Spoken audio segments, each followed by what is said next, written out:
To the fair realm of QI, where this day we sally forth upon a quest with our knights quadruple. All hail the valiant and mighty Sir Philip the Jupitus. The gallant and audacious Sir Alan de Carr. The puissant and fearless Lady Alice Levine. And the knight on the tiles, Alan Davies.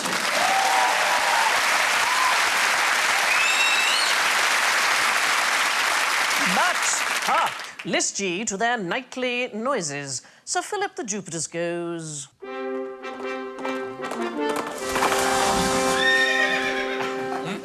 Sir Alan de Carr goes...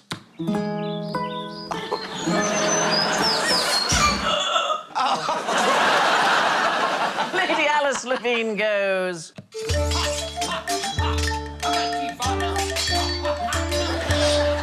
And Alan goes...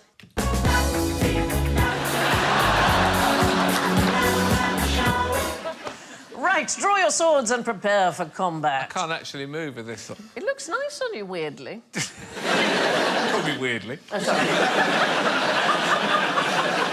Halfway through the show, he's going to go, oh, I feel drained. Phil looks like he's got a wind machine on him. No, I saw a Labrador with its head out the car window. Oh, nice. You can take them off, darling. Well, how do they wear glasses in the olden days? They hadn't invented glasses in the olden days, darling. You see, I'm going to struggle on this show. Phil, if you want to... Oh, sorry, I was given to understand there was a beekeeping round. I can't tell if you're coming or going. Hello, I'm from Amsterdam. Would you like some lovely cheese? Shall we start the show and do a question? So, what's this man's name? Is it Don Quixote?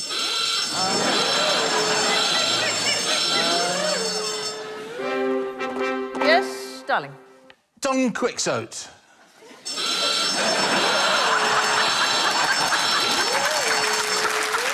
X is a ch sound, isn't it? Well, the X is a sh, technically, because he's speaking Old Castilian in the book, and it should be Don Quixote. Quixote. But I think we could say Quixote, don't you, Dave? Well, is Don short for something like Donald or Donna?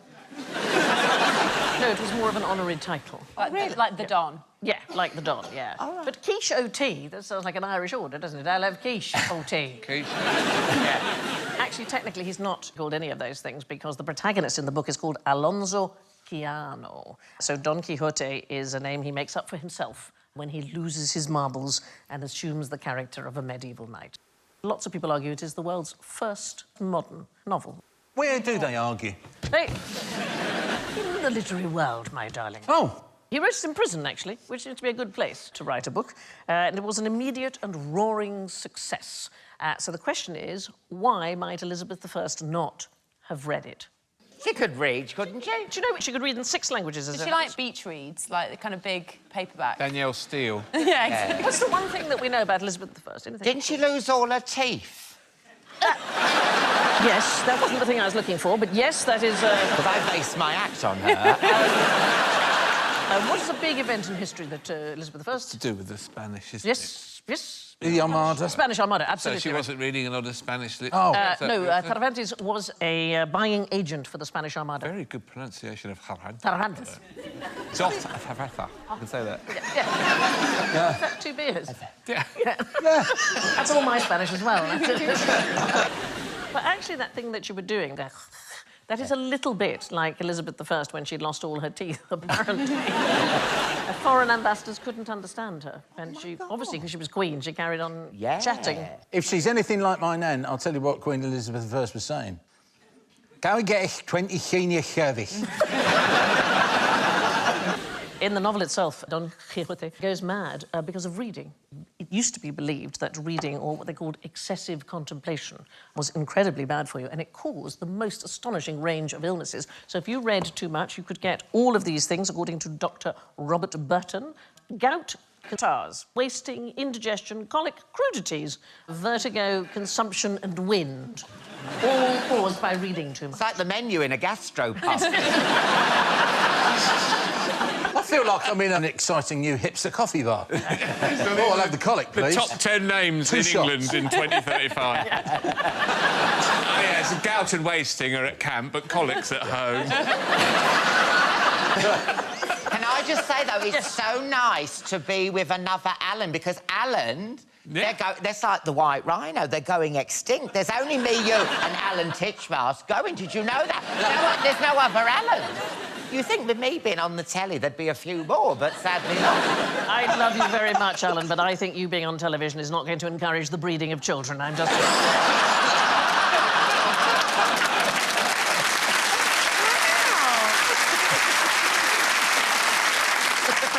Backstage went, Alan, I know it's your first time on. I'll be very kind and very lovely. I'll be back in the playground. Won't you stamp on me glasses while you're at it?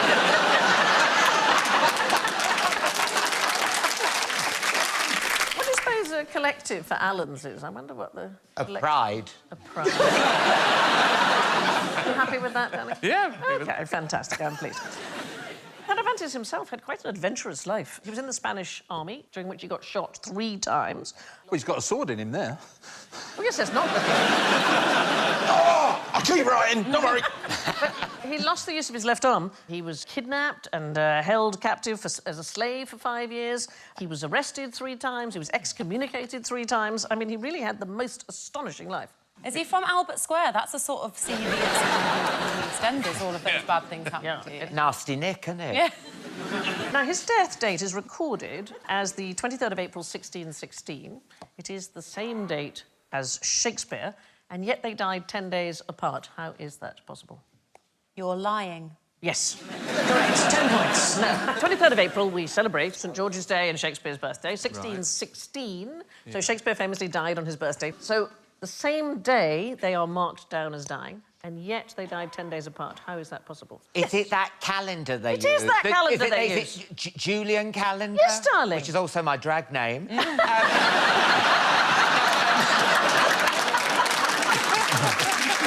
you've just got 10 points. Oh, really? Yes. Oh, my God.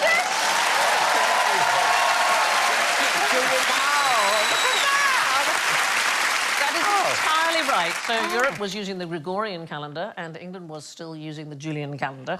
And so the dates are very slightly apart. Also, in Spain, the date of death was recorded as the day you were buried rather than the day you actually died. Now, what's the most thankless job in history? It was being a mum, surely. Don't try and get the mum vote. We have to say thank you to Mum in our house. We won't get any biscuits. What's the worst job you ever had, Alan? I put the raisins into fruit and fibre. Did you?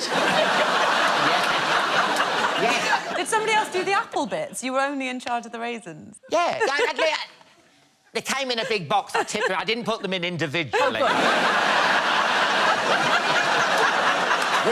Wish I'd gone to school. Anybody else? Terrible job?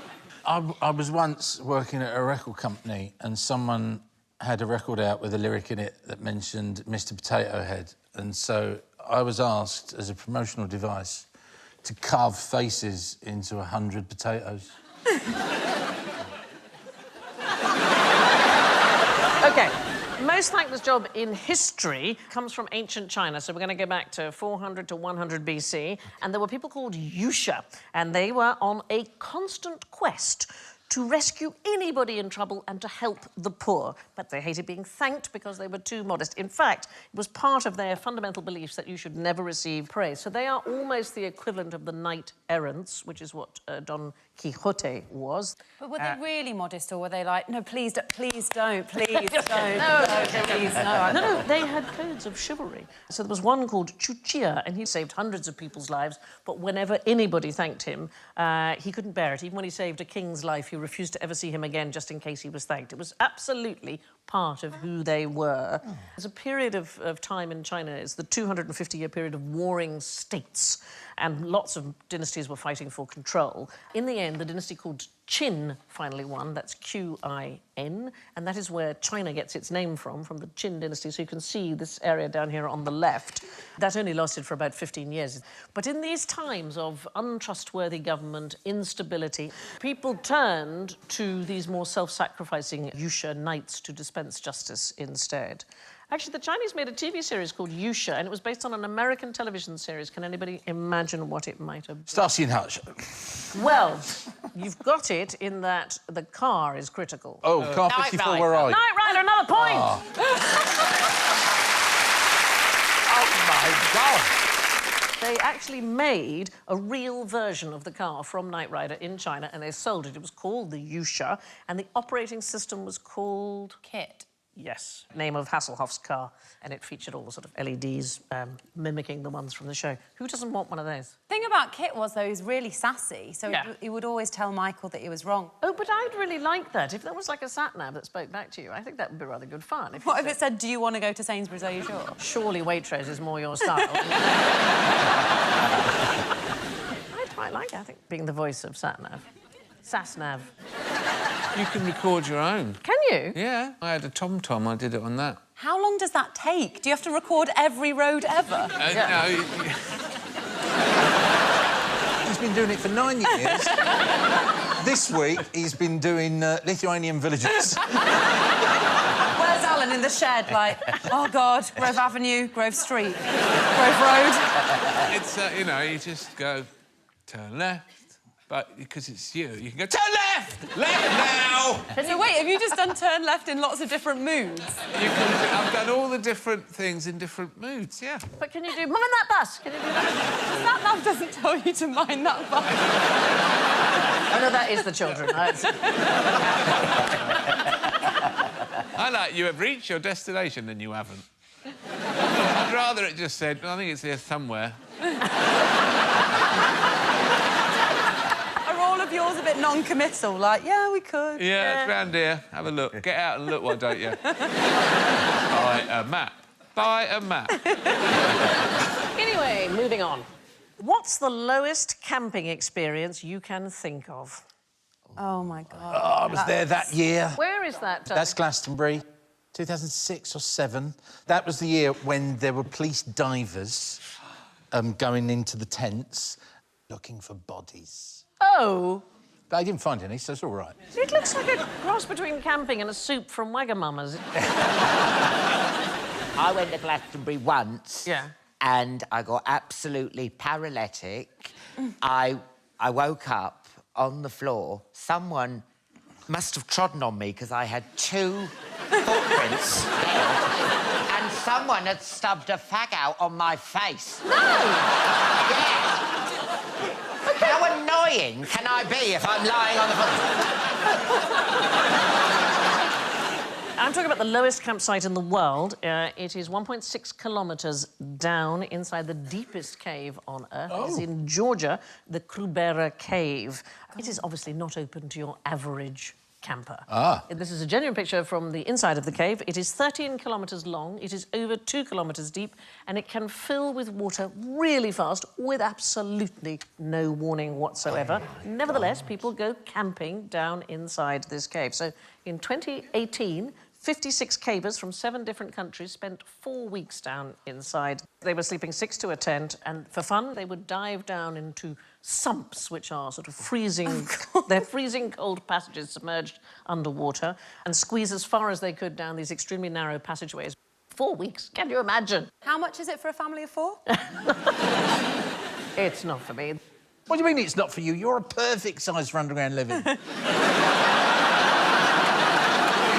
I can't get in that corridor. Where's Sandy? Sandy! Get down there, will you? Tell us if there's any sumps. You're like Stuart Little. We get you a little car. Go and find the interesting things underground, Sandy. And make sure you come back and we'll have a lovely bit of cheese for you. So I was listening to that Flight of Fancy and you went cheese, and I thought, oh, I would come back for cheese. The deepest point of the cave is called the terminal sump. Oh, dear. And nobody knows how deep it is. I've got one of those.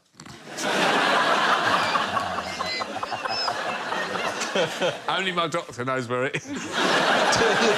Well, I know a Ukrainian diver who could go and have a look. There's a man called Gennady Samokhin, and he holds the record for the deepest dive so far, 52 metres down to the terminal sump. Why would you do that? I do not want to go any further down here. Sandy, go further. Where is Sandy in her tiny car? The thing I love about this cave is the deepest terrestrial animal ever found on Earth lives there. It's a hexapod, 3 millimetres long, just a tiny little thing. It's called a Plutomorus autobalagnensis, and it lives at nearly 2,000 metres down. Do you not think that's astonishing that life is carrying on? This is not camping, it's living there full time. I like that Alan went, oh, are you looking at the same picture? I didn't really think, oh. You think it looks ugly, Alice, but you wait till you've seen Sandy doing dressage on one.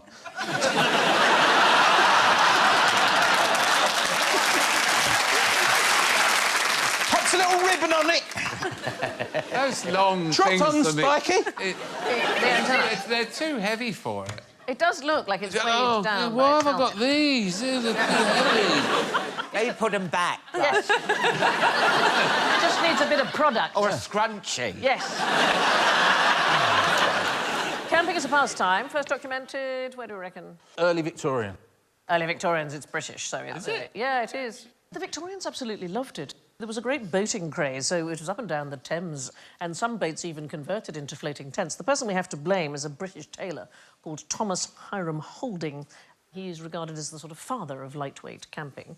As a boy in 1853, he and his family went across the United States by a pioneer wagon across the prairies, and he absolutely loved it and has inflicted on the rest of us for all eternity that we have Somebody to go that camping. wears a pussy bow is not genuinely camping. No. Like, I feel like he's got an inflatable mattress in there, he's got heaters, he's got hot water bottles. Well, he did... A little mojito, yeah. He rather hilariously produced the Camper's Handbook, and under meals suggestions, he provides recipes for blancmange and lobster salad. Oh, just come out. I can remember getting a vegetarian cookbook in the 80s and it had a crisp sandwich in it. It's not much of a tent, is it? But he has rowed there on dry land, which is quite impressive, so... Tide's out. You say that's not much of a tent. He sold it to Eeyore just after this photograph was taken. Camping these days can get seriously intense. Come on. Oh. Come on. And good night. OK, moving on. From the deepest quest on Earth to the highest, what do Everest summiters come down with? I was offered the chance to walk to base camp. Right. And I did 1 day's training on Hampstead Heath and declined. They say Hampstead Heath's harder, so you You have to talk to the dog Or the dog walkers. walkers. But there's only a fortnight in May and a fortnight in October when you can even go to the top. And the rest of the year, it's 400-mile-an-hour winds and minus 60. Oh, it's Why would anyone go up there? You're I thought you were going to say it's all school groups. No, It's inundated. If you do get permission to go, you have to queue, and people get really bad-tempered. There are many fights that break out as people are waiting. What do they come down with? A Yeti. A black eye, by the sounds of it, if everyone's like... Or a fridge magnet, something like that.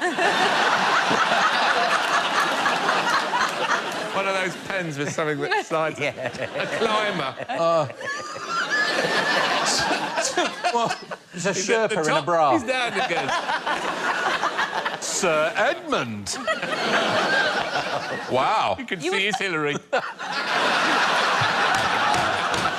So the Tibetans don't call it Everest, they call it Chumalonga, and they employ, in fact, 30 porters. Their sole job is to carry poo down the mountain. Yes, to special pits further down the mountain. You're not allowed to leave your poo up there. Well, no. In fact, if you do climb up now, the Nepalese government, they require you to bring down 18 pounds of rubbish. That includes other people's poo, or you will lose your $4,000 deposit. Just over 26,000 pounds of human excrement is dumped at base camp. Will the poo ever overtake We can do this! For comic relief. But the Nepalese porters who carry it all down, they are astonishing. They use something called a numlo. It's a sling that goes across the forehead. And on average, the male porters can carry 90% of their body mass.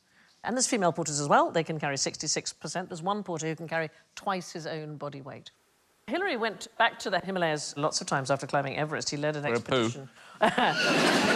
He led an expedition to look for the abominable snowman. He concluded that it didn't exist. No. No. But the Nepalese government has yeti hunting rules. You have to pay for a permit, is the first thing. You have to photograph or capture it. You're not allowed to kill it. And you have to turn it over or turn over the photographs of any sightings whatsoever. I like the idea that Edmund Hillary's there at the press conference, and this is what we're looking for, and there's a bunch of Sherpas in front of him, and they go, oh, you mean Keith? He said, and you see, no hat.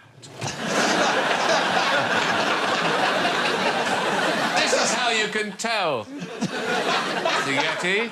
Or the centre parting. Do you think they saw lots of ones with little side parties? Like, that's not the one I'm looking for. I want the one with the curtains. If we cannot find the Yeti, we will settle for the lead singer of Herman's Hermits. From mountains to cliffs, how did the first ever cliffhanger ending conclude? With somebody falling off a cliff? Or somebody not falling off a cliff? Where do we think it comes from, the idea of using a cliffhanger in a story? Well, from serial storytelling. Was it Dickens? This is a famous British author who first came up with this. Tess the D'Urbervilles, Obscure... Thomas Hardy, did he It is do Thomas that? Hardy. Thomas Hardy wrote a novel in 1873 called A Pair of Blue Eyes, and one of the characters, Henry Knight, is left dangling perilously off the edge of a cliff, and his love interest, Elfrida, she realises that he's in some terrible trouble, and this is rather shocking and daring at the time.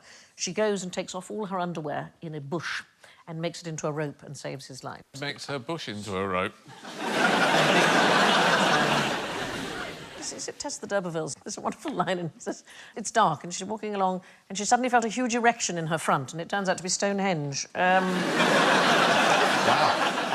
The metaphorical cliffhanger, so used as a literary device, is much, much older. So the Arabian 1001 Nights is in the story from the 8th century of Scheherazade, and she tells a story every night to avoid being killed, and she always ends it so that the king wants to find out what happens next. Isn't there one in the Bible? What is the story in the Bible? The cliffhanger with Mary, when she tells Joseph that he's not the father of the kid. And it like... Dun, dun, dun, dun. What? Yes. Yeah, he's not my son? No. No. Dun, dun, dun, Yeah. dun. That's a cliffhanger, that, isn't it? Yeah, but I like the dun, dun. That's what I sing. You're so right. It is better with It it. is much better. Previously in the Bible.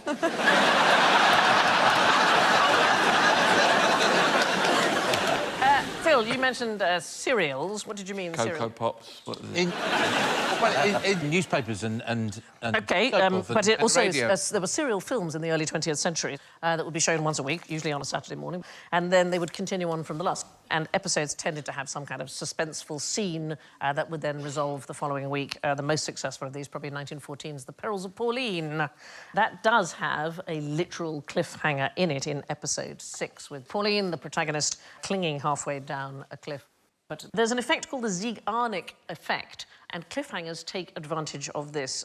People can remember uncompleted or interrupted tasks better than they can remember completed ones. So there was a psychologist working in 1927, Bluma Zeigarnik. She was the very first Russian woman ever to attend university, and she studied this phenomenon after her professor noticed that a waiter had better recollections of unpaid orders than paid ones. And she found that people will remember an interrupted task about 90% better than something that is uninterrupted. In a cliffhanger context, you remember the story better and you're more invested in it if the scene is left unresolved. Now, how did Britain's greatest national treasure get here? Taxi. What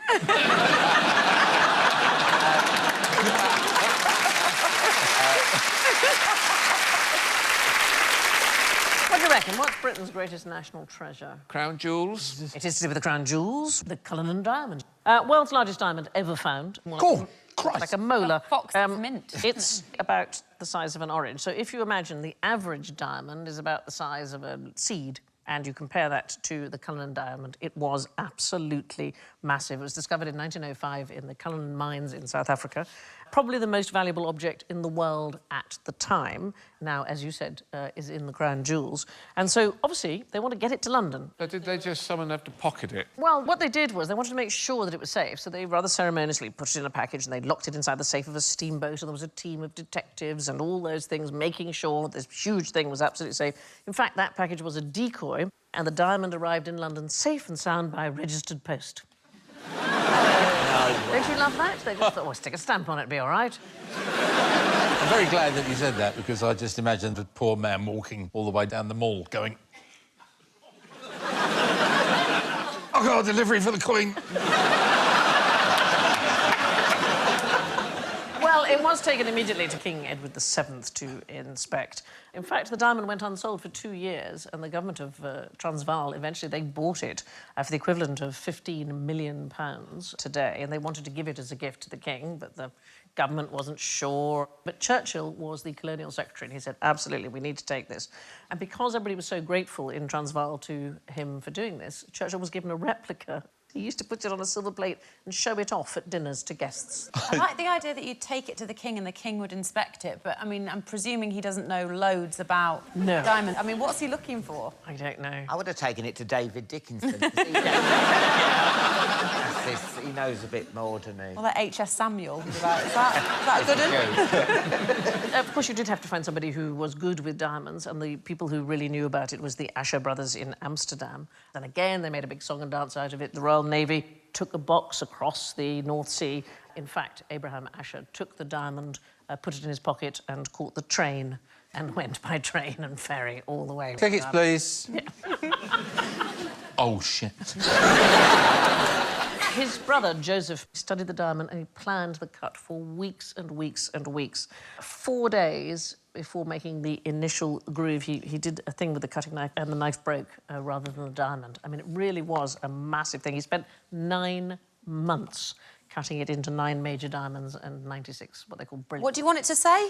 Yeah. How do you spell it? So Cullinan's 1, which is the Great Star of Africa, that is at the top of the sceptre, and Cullinan's 2 is in front of the imperial state crown. They're the major components.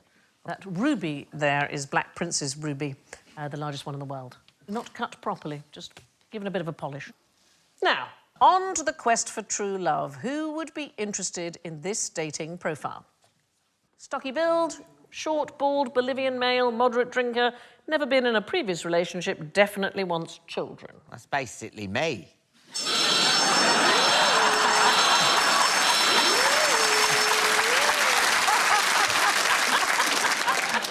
Is it a human? No, obviously it's not a human. All Bolivian Yes. creature beginning with a Q. It doesn't begin with a Q. Well, it's in the wrong series. It is. But we are on a quest to find this creature a mate. It is a frog. A frog? So this is a very sweet story, OK? This is a story of Romeo, a Cervantes frog. So he has been living in a tank in Bolivia in the Cochabamba Natural History Museum, and it was thought that Romeo was the last one in his species. So the last one in his species is called an endling. And in 2018, his conservationist set up an online dating profile for him on Match.com in an effort to find him a mate. And here is the video that they made for their search. Hi there, I'm Romeo, a Cervantes water frog from Bolivia. I'm a pretty simple guy. I tend to keep to myself and love spending nights at home. I also love eating. Then again, who doesn't? Oh, who could resist, right? Who could resist? They're good friends to do that. Didn't want to do it himself. Yeah. It's embarrassing. It's embarrassing. To do it yourself. They're good mates. Get your They're friends good to mates. do it. Miguel, could you do a video for me? Hey, why don't I put it you? Catchy the worm. Come out under the rock. You get the worm. I have the tiny arms of the frog. It is not possible for me to hold the phone. and eat the world. Say what you want me to say. Write it down on a big piece of paper, hold it behind your phone. The thing is, it worked. Loads of frogs started turning up. Put toad in a frog bra.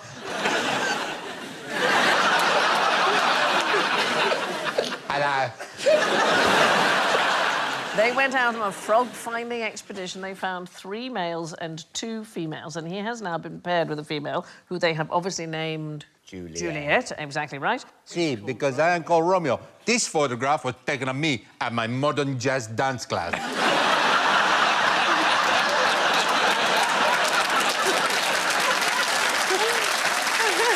When you dance in Bolivia, you must never smile. Here's the thing, is that you're completely wrong about Romeo's personality, because they put him with Juliet, and she's really energetic. She loves to swim, she eats a lot, she keeps trying to escape, and She is driving me on the wall. Climbing out of the tank. Yeah. He's Eating my worms. He's very shy. He doesn't like her. There's no such thing as shyness. How That's an does- affectation. Oh. He doesn't like her and he's acting as if he's shy.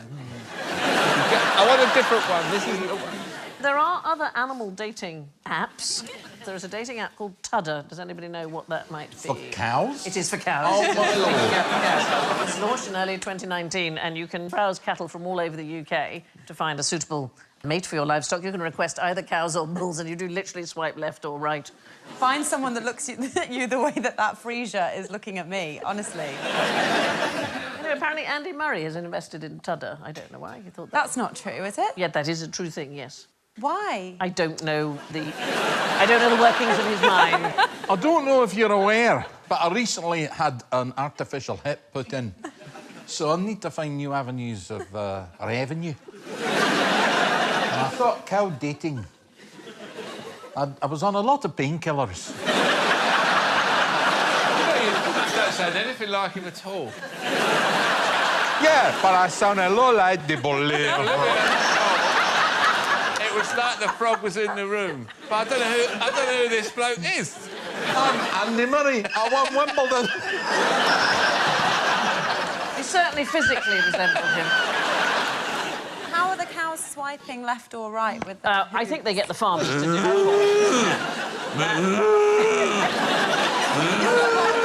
iPads, isn't it?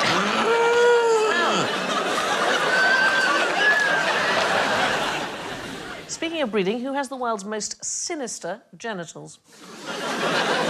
In attendance or in the world? In the world, the most sinister genitals. Sinister as in to the left. Exactly. Yes. Oh, how we play. Oh, is that what that means? It's Latin for left. So, in 2017, there was a snail called Jeremy who was really lonely. And Jezza! Yeah, so... Where's he from? I'll do the accent. Jeremy was from southwest London. What? It is an extremely rare sinistral snail. So that means that the shell spirals to the left. So he was called Jeremy because they named him after Jeremy Corbyn. But it meant his genitals were on the wrong side. So he could only have sex with another snail who also had genitals on the left side. Anyway, they did a search and they found 2 potential mates. This is a lovely story. You keep saying it's a lovely story. A succession of perverts trying to get weird animals to have sex. This isn't a lovely story at Darling, all. wait. I want to see the snails. I've never seen a Celesti one. With his old fella on the left-hand side. Snail porn, come on. It takes ages, it takes ages. Anyway, this is a nice story because 2 potential mates were found. One in Spain and one in Suffolk. And they brought the 3 together. Oh, now it's a threesome. No! No! It's worse, darling. The ones from Spain and Suffolk got down to it and Jeremy had to watch. Was he videoing it? This is the key. Yeah. You say he had to watch, he could have just gone indoors. Yeah. Now, because I love you, Phil, we do actually have some snail porn. Oh, yeah. This is snails engaging in foreplay. So what they do is they circle and they touch each other's tentacles. Yeah. And if you look carefully there, you can see their penises come out of their heads. That is just a thing. It's a snail thing. Oh, baby. Yeah. Don't worry about unblocking the sink. Come to bed. Now, only one final challenge remains for our gallant knights as we trepidate into the treacherous kingdom of general ignorance. Fingers on buzzers, please. Which is the closest planet to Earth? Alice. Mars? Not Mars. Anybody else?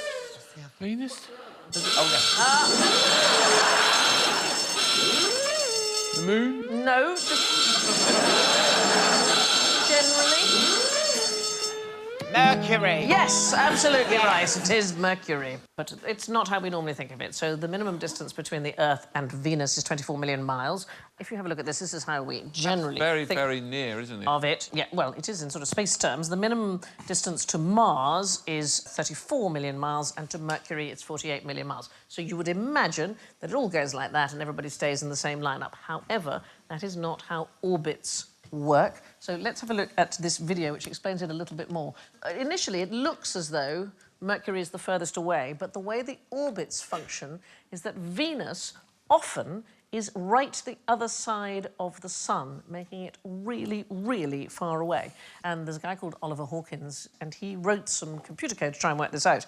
And he found that the planet that spends most of the time closer to Earth than any other is Mercury. So it's closest to Earth 46% of the time. Venus was closest 36% of the time, and Mars only 18%. I think I did say all of that. Yeah. Venus is an astonishing place because a day on Venus is longer than a year. It rotates so slowly that you could stroll across its surface at exactly the same speed as the sun passes through the sky. It means you could watch the sunset forever just by walking. But you'd be eviscerated. You would, darling. It rains, it rains sulfuric acid and the atmosphere is 872 degrees Fahrenheit. But anything for a sunset, am I right? Yeah. Anybody have a mnemonic to remember the planets in order? Yes. It's Mercury, Venus, Earth, Mars, Jupiter, Saturn, Uranus, Neptune. Thank you, darling. That's perfect. That is the order, and... Pluto doesn't count. It's actually a Disney character. Yes, that's right. That is the order of the planets, and one is often taught it at school. So many volcanoes emit mulberry jam sandwiches under normal pressure, or my very easy method just speeds up naming planets. So there were... I couldn't get past vagina, though. I've got moist vagina expected, might just steam up 90.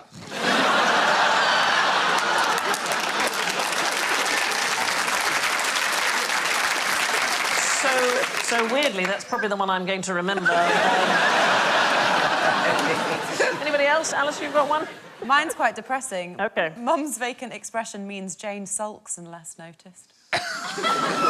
Wow, you were a jolly girl at school. My favourite is Mary's virgin explanation made Joseph suspect upstairs neighbour.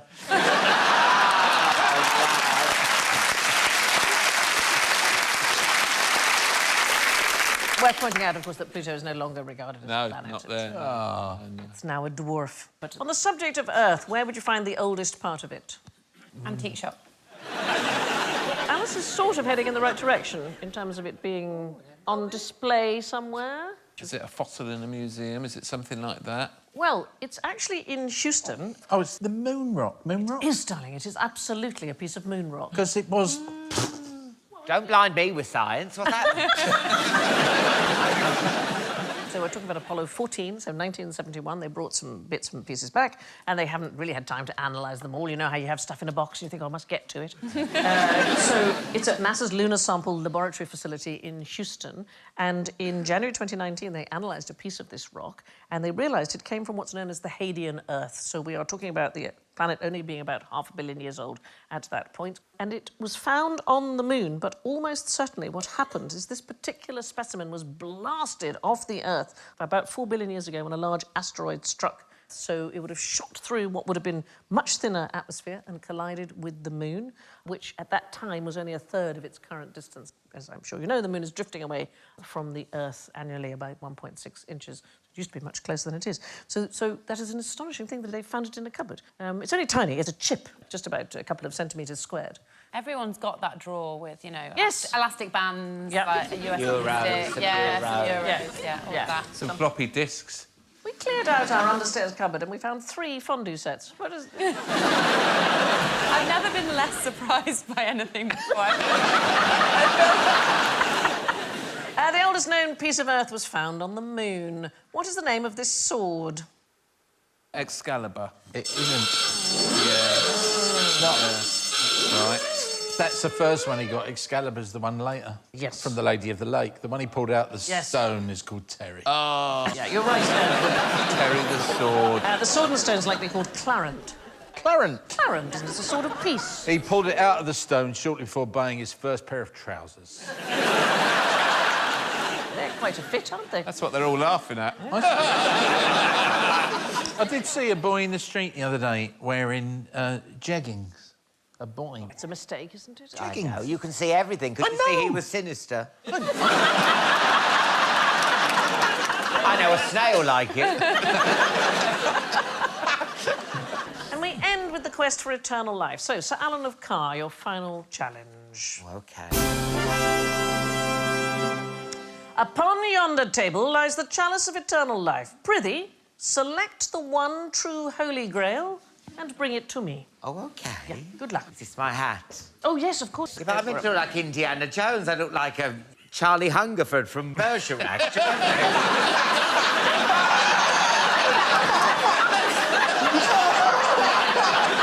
Right, what am I doing? Right, so you are looking for the Holy Grail. Which one are you going to select? What's that Indiana Jones one where he thinks that Jesus' cup will be like the golden one, but it's the modest one, isn't it? OK. So what do you reckon? Well, I think it's the wooden one.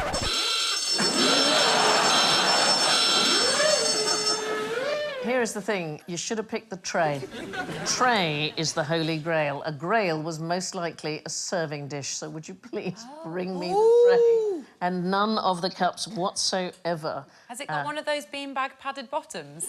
I love those. If I could have that, please, darling. The word What, grail... like Thank you, sweetheart. It comes from the Latin gradale, grail, and it means a deep platter that you would serve food on during medieval banquets. It gradually evolved from the sort of Middle Ages onwards into people thinking it was a larger vessel with an elaborate cover and then a drinking cup. Traditionally, the idea is it gives immortality to the drinker, although the Bible gives no special significance to the chalice that Jesus uses to consecrate his blood wine.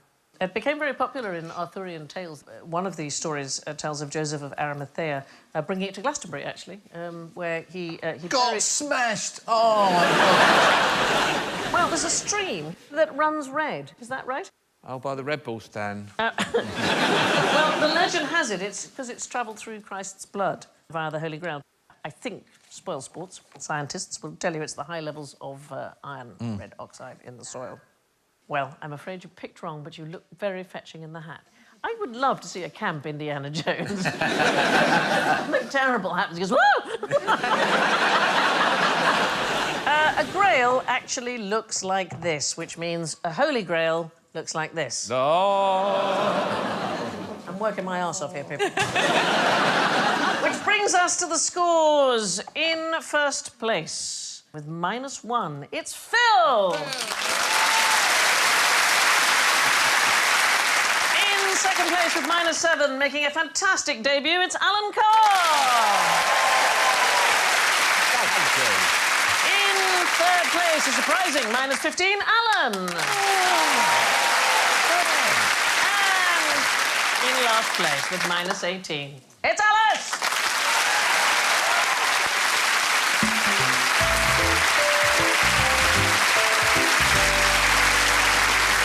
So, farewell from my noble knights, Alice, Alan, Phill, and Alan and me. Till we meet again, let us dwell upon this questing quotation from the late, great Knight of the Realm, Sir Terry Pratchett. So much universe and so little time. Good night.